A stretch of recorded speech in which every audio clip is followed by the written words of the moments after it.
गर्मी की छुट्टियों को लेकर के आमतौर पर स्कूली बच्चे बेहद उत्साहित नजर आते हैं। रिश्तेदारों के घर जाने की बात हो या फिर नाना नानी के घर जाने की बात हो, बच्चे बेहद व्याकुल रहते हैं। लेकिन इन दिनों एक तस्वीर हमारे पास वायरल हो रही है। वो तस्वीर है डॉक्टर श्यामा प्रसाद मुखर्जी विश्वविद्यालय के। यहाँ के शिक्षक अपनी गर्मी की छुट्टियों में कटौती का विरोध कर रहे हैं।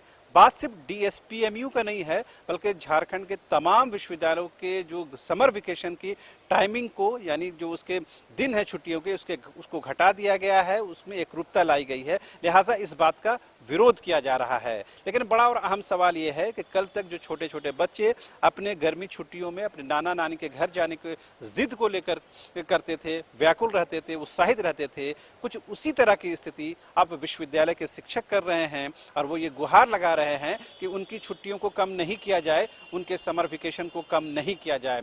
इस विषय को लेकर के हमने डीएसपीएमयू यानी डॉक्टर श्यामा प्रसाद मुखर्जी विश्वविद्यालय के हिंदी विभाग के प्रोफेसर डॉक्टर जिंदर मुंडा से बात की।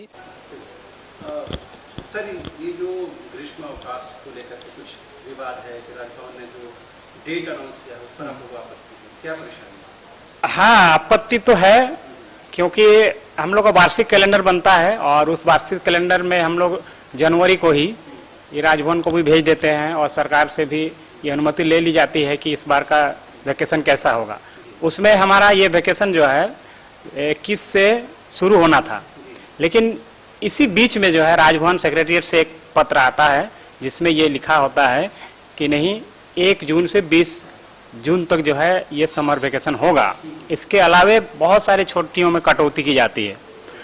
तो जब पूरे साल का एक वेकेशन बन जाता है, एक समय सारणी या कह सकते हैं रूटीन हर तरीके से बन जाता है, चाहे परीक्षा संबंधी हो, अवकाश संबंधी हो, और सब यूजीसी नियम के तहत, जिसमें हम लोग 180 दिन जो है क्लासेस चलने हैं, लेकिन हम लोग 220 दिन क्लास चलाते हैं।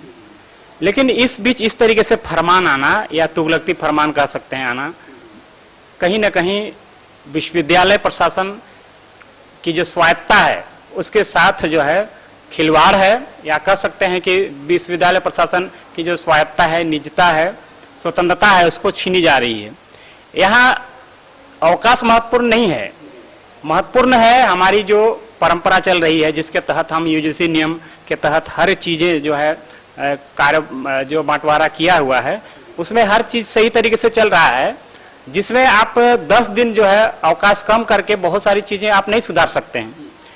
जहाँ तक तापमान की बात है, लगातार जो है 40 से ऊपर का तापमान है, और इस तापमान में बच्चे कैसे आएंगे? क्योंकि जो हमारे यहाँ नॉन वेकेशनल वाले हैं वो तो आते ही हैं, जिसमें हम सभी विभाग अध्यक्ष या जितने भी अधिकारी हैं विश्वविद्यालय, वो उनको आना ही है। लेकिन जो शिक्षक और छात्र हैं उनके लिए यह वेकेशन है। ये क्या लगा, मतलब जो राजभवन का ये डिसीजन है, क्या विश्वविद्यालय के शिक्षकों को भरोसे में लेकर नहीं लिया गया? जी बिल्कुल, कभी भी यह जानने का या समझने का प्रयास नहीं किया गया कि विश्वविद्यालय प्रशासन किस ढंग से संचालन हो रहा है, और किसी भी शिक्षक से यह कभी भी राय नहीं ली गई है। एकाएक जो है उन्होंने नोटिफाई करके सीधे आदेश दे दिया। तो विश्वविद्यालय के जो शिक्षक हैं या जो वरिष्ठ जो भी अधिकारी हैं, उनसे भी राय ले लेना चाहिए कि किस तरीके से किया जाए, उसके बाद ही इस तरीके का कोई भी नोटिफिकेशन जारी होना था। आमतौर पर आपने सुना होगा स्कूल में जब बच्चे छुट्टी लेते हैं तो अपने नाना नानी के घर जाने की जिद करते हैं, क्या उसी तरह की जिद आप होगी?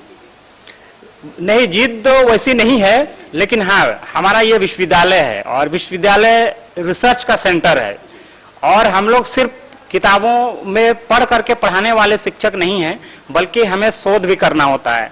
तो इसी क्रम में हमको कुछ बाहर भी जाना पड़ता है, और एक लंबी छुट्टी जो समर वेकेशन है, इसमें हम लोग रिसर्च का कार्य भी हम लोग करते हैं।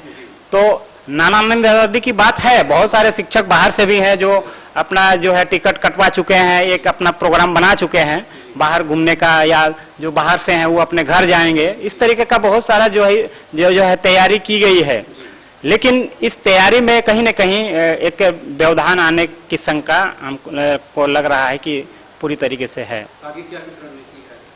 अभी तो हम लोग का अलग अलग जो विश्वविद्यालय है, विश्वविद्यालय स्तर पर हमने प्रोटेस्ट किया, और हमने यह विश्वविद्यालय के जो हमारे मुखिया हैं कुलपति, उनके माध्यम से राजभवन तक ये संदेश देने का काम किया। कल हमने धरना दिया और इसके तहत एक जो है विरोध प्रदर्शन किया कि नहीं, आपने जो भी अधिसूचना जारी की है वो कहीं न कहीं विश्वविद्यालय प्रसार और छात्र और शिक्षक के हित में नहीं है। तो इसके तहत अलग अलग विश्वविद्यालयों ने अपने अपने मुख्यालय में विश्वविद्यालय के जो कुलपति हैं उनसे बात की, मेमोरेंडम दिया। इसके बाद 22 तारीख को राजभवन में पूरे विश्वविद्यालय के अलग अलग जो झारखंड के विश्वविद्यालय हैं सब के जो हमारे शिक्षक मित्र हैं वो वहाँ। तो आपने सुना DSPMU के हिंदी विभाग के शिक्षक डॉक्टर जिंदर मुंडा ने क्या कहा। उन्होंने साफ तौर पर कहा कि राजभवन का ये आदेश विश्वविद्यालय के स्वायत्तता को छीनता है, उनका ये फरमान तुगलकी है, लिहाजा इसके विरोध में तमाम शिक्षक कहीं न कहीं आंदोलन करने को मजबूर हैं।